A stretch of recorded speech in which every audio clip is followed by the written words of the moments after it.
Hello, I'm Ethan with Robin Rents Equipment, and this video will cover safety and proper operation of a walk-behind floor saw. Always refer to the operations manual for complete, detailed instructions for any piece of power equipment you will be operating at Robin Rents. We care about our customers, and we want you to have a safe and productive rental experience. So please follow all safety guidelines for any equipment you are operating. Anyone operating a walk-behind saw must always wear the proper personal protective equipment. This will include eye and ear protection, gloves, and work boots. Do not wear any loose clothing or jewelry that could become snagged in moving parts. Make sure your work area is free of hazards that could cause falls. First, you want to make sure the gas tank is filled with fuel from a known source. Never use fuel when you are unsure of the condition or age of the fuel. Stale fuel will cause damage to the equipment. Always allow the saw to cool down before refueling. If fuel is spilled onto a hot muffler, it could cause a fire. If any fuel is spilled during fill-up, clean it up immediately, following all guidelines in place. Next, you will want to install the cutting disc onto the saw. There are many different types of cutting discs available for use with walk-behind saws. These include the abrasive compound discs and diamond cutting discs. Abrasive cutting discs are consumable items and will be used quickly during cut operations. Diamond cutting discs provide much longer life if used properly. Diamond cut-off discs also tend to be much safer due to their solid construction.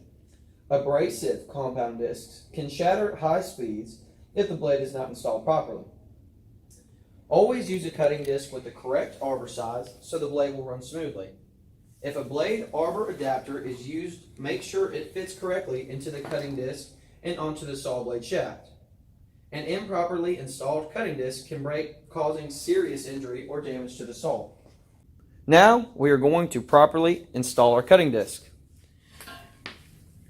Make sure your arbor size is correct and all holes in cutting disc line up properly with the blade holder. Always use the correct tool to tighten the blade holder. Do not use impact tools for tightening blade holder. Over tightening can cause blade damage.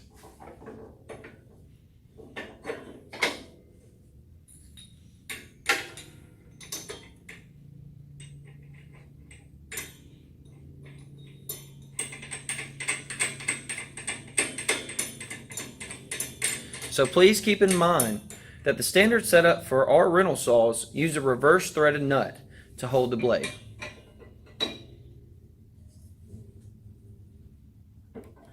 All our rental walk-behind saws are equipped with a water hookup for wet cutting applications. This is primarily used to control dust from the cutting process. Nearly any cutting application with a walk-behind saw produces hazardous dust, either from the material being cut or from the wearing down of the abrasive cutting disc. We recommend that you use the water hookup anytime it is suitable for your cutting project. In addition to controlling dust, the water cools and extends the life of your cutting discs. The water hookup is a fitting that attaches to your standard water hose. On our rental saws, the water hookup is located on the rear of the saw. As with any water hose connection, make sure that there is a rubber washer installed in the hose connector so that there will be no water leaking. Once setup is complete, you will be ready to start the saw. Now we are going to show you how to properly start your floor saw. Before starting, you will first need to make sure the blade is not touching the surface. Do this by turning the blade depth adjustable handle to raise the blade. Make sure all stop switches are turned on to the on position.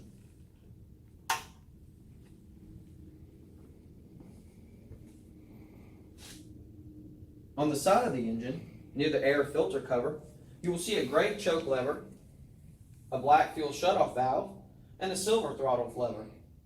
Push the fuel shutoff to the right toward the engine.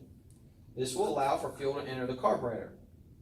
Push the throttle lever to the right to set the engine to idle. If the engine is cold, you will want to pull the choke lever to the left, away from the engine.